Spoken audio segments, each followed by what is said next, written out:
Welcome back to Dream Drop Distance. Last time was pretty much all cutscenes, so this one's going to be all gameplay to balance things out. Yeah, it feels like this part took all the gameplay from last part and sort of dragged it in with it. Yeah.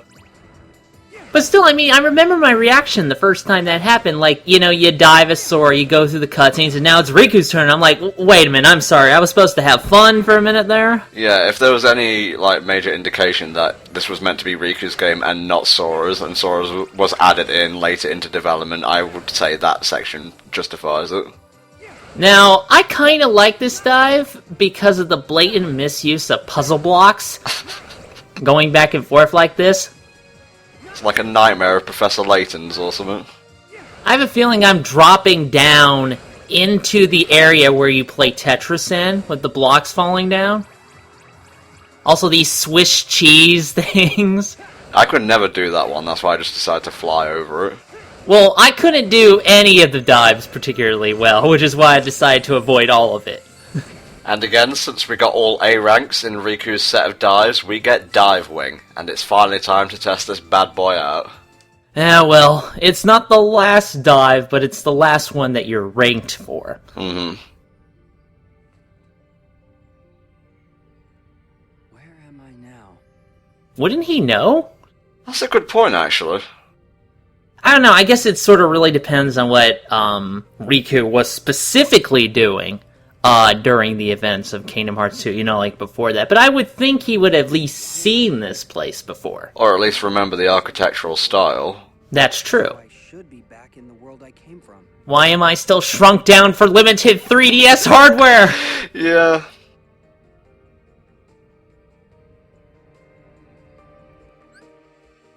Now, this reality shift that we're going to be doing a few times throughout this particular world, I kind of like it. It's an interesting how it's presented, but I don't know. I like it. It's good. Well, you don't have to justify it if something's good. You just line up the things and slash away. You don't need a reason for anything. What's your deal? It's been so long since I've been judged by these guys. Don't you think your stats could be a little better? I don't fucking care. Riku, it's the last world. Just leave me alone. Actually, about that, at this point, because I hadn't leveled up enough, and because I think this time I dropped out of Riku's version of this as Sora to go do something else. I don't know when I dropped in particular, but I headed into Riku's part here, also without any drop bonuses. And it really bit me on the ass. These guys have seriously gotten a lot harder. So, like I said with the last world, if you're not leveled up enough, be ready for it, because they are going to be tough. Yeah, the difficulty spike kind of started with Symphony of Sorcery and carries through to this world. As you would expect, it's the last world of the game. Well, I mean, I get that, but I don't know. This is just me. I've never been a fan of anything that spikes, you know, in terms of difficulty. Like, it reminds me of Castlevania Portrait of Ruin. And if you've heard me talk about that game before, you'll know where I'm coming from. Now, I'm not even sure what the hell this thing is supposed to be, but you kill it, and it opens up new areas for you. Xemnas was putting in doors one day, he was like, should we have just normal keyholes? No, I don't like keyholes. Make them disco balls. Like he's looking in the closet. Zenmus, we have like 14 disco balls. What do you want to do with them? Set them up. I hate moving.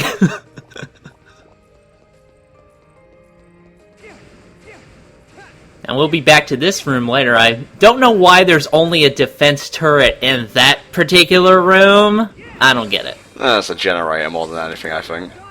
Okay, well, yeah, I can understand the need for a turret for whatever the generator powers in this place. What does it power? Like the grind rails? This place is filled with neon, mate. You do the math.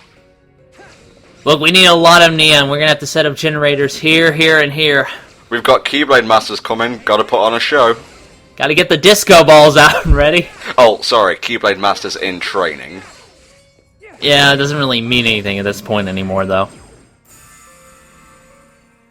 Wait for it. Wait for it. Shasha! Oh. Oh, come on. Even I got that the first try. That's so anticlimactic. That's so Tom, you're right. Guess I just pulled a Tom. I do like the end of it, where you, like, combo up with Sora, and you put your Keyblades together, and you make a bigger one, and you team attack. I do like that. That puts me in mind of the, what was it, Reaction Command, or whatever it was called in KH2, where you team up with Riku, and he was like, prepare to lose it all, and then there's, like, a massive explosion. It's called The Limit, Tom. Even I remember that. Okay, well, I don't play Final Fantasy games, only Kingdom Hearts games. I don't play it after the first time. I'm kind of done with them at that point. Yeah. Actually, that's me in general with video games. Like, I love Superstar Saga, you know, the Mario and Luigi RPG, but I think I've only played it through, like, once. Mm-hmm. And then again, I replay Aria Sara like a ton of times. I don't know, it's just really easy to jump into and play again. So what you're saying is Aria Sara is better than Superstar Saga? Don't take words out of my mouth like that. Both of them are really good games. Take words out of your mouth, rearrange them, put them back in. What are you, Boggle? Yes, I am the human version of Boggle. You may call me Toggle. That would explain nothing. This move we got here is actually Aqua's from Birth by Sleep. And this back here, I think I missed this one the first time, but I trailed back to get it, and it's another Curaga, which I already had at this point. Well, you're going to want to put both of them in your deck, because the bosses coming up hit hard and they hit fast. Follow the translucent pattern road. Follow the translucent pattern road. But that's not really easy to say. Xemnas just kind of went crazy when he got his, like, budget for the month. He was like, okay, I don't want keyholes. I want disco balls. And instead of, like, a staircase with guardrails, just a translucent path, really. Powered by a generator. I want tons of fucking empty rooms. You sure you don't want a picture in there? Put hieroglyphs on the walls. What does it mean? I don't know. What am I, Egyptian? It just looks cool. No, he says in that voice, it just looks cool. He has a damn good voice. That's Paul St. Peter, just to remind you guys of who voices Zenmus. Does he voice anyone else I would know? Cherubimon from Digimon Frontier? Ah, his breakout role. He was also Captain Battleship in Bo-Bo-Bo-Bo-Bo-Bo-Bo. Ah, yes, the anime about knows her. See, I don't know anything I've seen anime-wise that you've seen, so it's kind of hard. Oh my. Ice should fall down. Not in the Kingdom Hearts universe. No, our ice breaks the rules. Oh, I love this wall. What you're supposed to do here is you're supposed to platform up this these platforms right here without touching the red spots because they hurt you to get something at the top. Little do they know, you could just flow motion up the fucking sidewall and then dash over to this hole anyway. What's the point of that? I know I'm being like a broken record at this point, but did they put these walls in as kind of like a failsafe for people who couldn't get flow motion to work properly? I can only assume that's the case. Like, Zenmist sets it up, it's like, sir, the boy's gotten what's at the top. He appears to have flow motion. Fuck! We didn't account for that.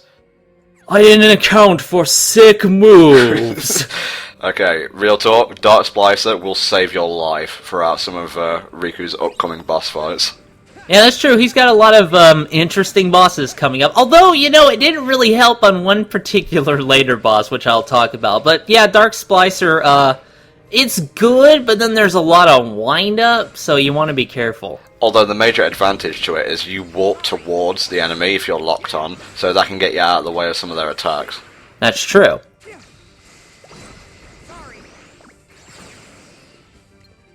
Very nice battle music for this world. Yeah, it sounds pretty good. You know, all the levels kind of remind me of that one Doom map editor called Oblige, which makes, like, randomly generated Doom levels. I mean, you're not going to expect, like, anything polished based on old Doom levels, but you basically get random rooms that are very huge and very empty. This is sort of what that reminds me of. I guess them just mold it after that, then. Don't go into the light! What are you doing? Oh look, another empty room. Actually, I really like this room, which you'll see what happens once we kill the evil disco ball, known for bringing disco to all the children, which I'm sure is a crime. Sax is just sitting there, he's like, I gotta put up with this shit again. Sir, just buy a door. People aren't gonna think less of you. I like the little stained glass effect when you launch this attack. And what I really like about this particular area, actually, is that it opens up new, like, ramps and stairs and things like that. It's actually, you know, one of the more interesting uses of above-mentioned Disco Ball.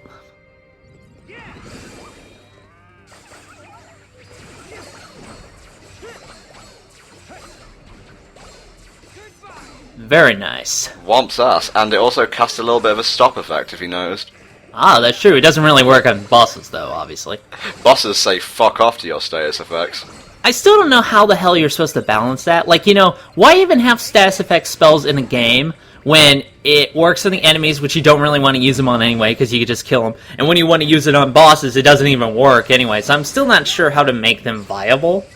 Well, BBS did it right, Birth by Sleep, because, except for, like, the endgame bosses and such, bosses like the Ice Titan, and Hades in particular, were very vulnerable to, you know, ice magic and ignite and so on. Vanitas in particular, since he was more on your stature, you could juggle him easily, you can set him aflame with ignite and things like that. It felt more like an even battle. And, like, he lost some of those status afflictions as the game went on. Like, Phase 1, yeah, you can pretty much count on most status effects to affect him. But later on in the game, it came down to, like, just poison and so on, really.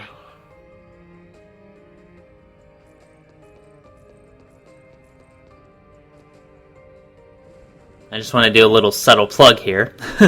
This episode was brought to you by YouTube Center on Firefox and Chrome. If you haven't gotten that extension by now, get it. It's amazing. Do you want to explain what it does? It makes YouTube better. It basically fixes... it makes videos load faster. It switches the protocol they use to load videos, so it makes them load better. Lets you download videos, lets you repeat them, lets you expand the size of the player. It's just like a neat little toolbox of YouTube options, and I think you'll get a lot of use out of it, if just for the basic buffering option. Yeah, because those of you who use YouTube now know that it loads like maybe a sliver of video, and you basically have to play the video itself before it will load anymore. Not with YouTube Center, it will load the entire video like that. And I just brought that up because it made this load faster. That lets us get commentary to you guys faster. So thanks, YouTube Center! There you go. I'll put a link in the video description if you all are interested. Yes, we need tons of empty rooms, Zenmis, you know. We could just have like a room full of guns. That's really the only room we need. No, there's got to be tons of pits. I like it that way. What's that? A room full of floating boards? Good idea, X. This is why you're second in command. Yeah, of course you get the two unemotional guys to be at the top. Yeah, which is funny because Xigbar is actually number 2 in terms of rankings. Yeah, I always thought Xigbar was number 2 at stuff. If you don't have Balloongar at this point in the story, you should probably think about going out of your way and doing Flick Rush in order to get it.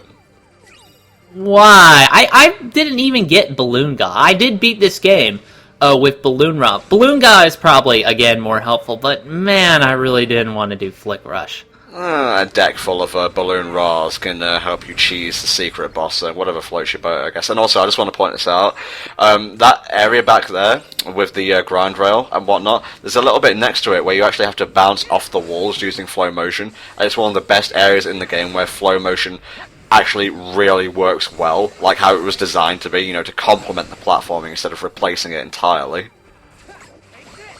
Now this ringed area in particular, like, a whole bunch of fucking enemies show up here. And again, you know, if you were under-leveled like I was, they'll fucking kick your ass, so be really careful right here.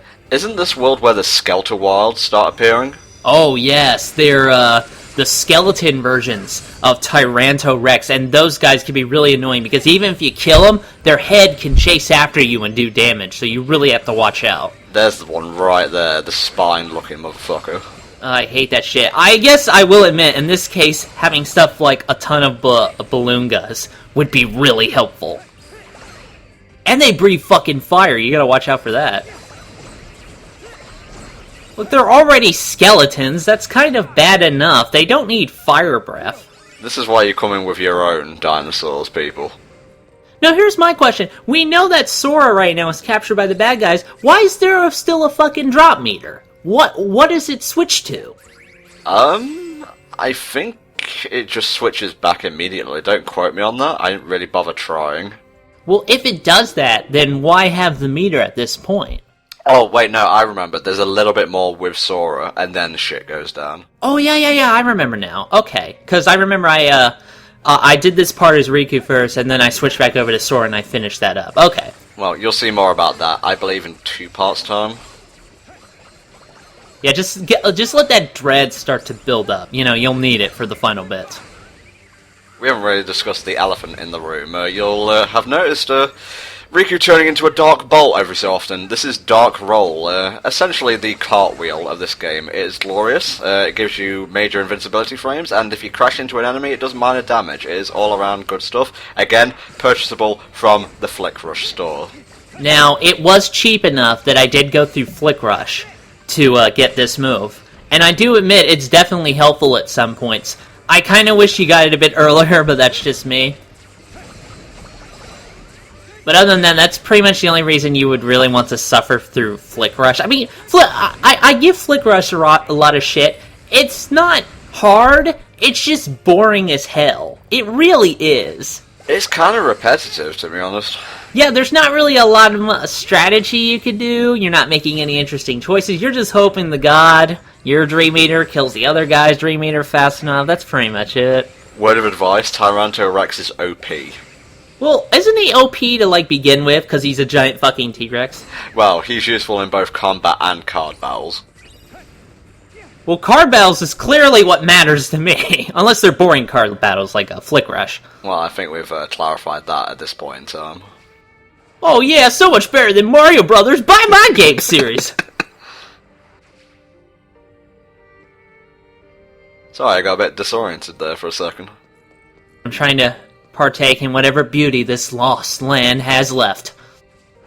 Very poetic, Helldragon. I'm sorry, that was a lie, excuse me.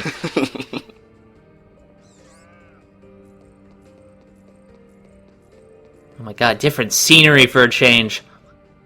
Sir, we have like a spare save station here. Should we put it in the cupboard so the heroes can't access it?